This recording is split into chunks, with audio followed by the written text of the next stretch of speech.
بسم اللہ الرحمن الرحیم۔ السلام علیکم ورحمۃ اللہ وبرکاتہ۔ حضرت ابو امامہ رضی اللہ تعالیٰ عنہ فرماتے ہیں، اس دعا کے صبح و شام پڑھنے کی وجہ سے اللہ تعالیٰ نے میرے غموں کو دور فرما دیا، یعنی میرے غم کو دور فرما دیا۔ دعا ہے بسم اللہ الرحمن الرحیم، اللہم انی اعوذ بک من الہم والحزن وَأَعُوذُ بِكَ مِنَ الْعَجْزِ وَالْكَسَلِ وَأَعُوذُ بِكَ مِنَ الْجُبْنِ وَالْبُخْلِ وَأَعُوذُ بِكَ مِنْ غَلَبَةِ الدَّيْنِ وَقَهْرِ الرِّجَالِ۔ اے اللہ، میں آپ کی پناہ چاہتا ہوں فکر اور غم سے، اور آپ کی پناہ چاہتا ہوں بے بسی اور سستی سے، اور آپ کی پناہ چاہتا ہوں بزدلی اور کنجوسی سے، اور آپ کی پناہ چاہتا ہوں قرض کے بوجھ میں دبنے سے اور لوگوں کے دباؤ سے۔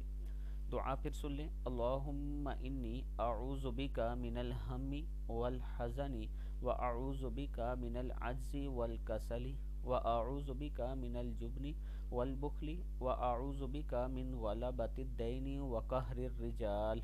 صدق اللہ العظیم۔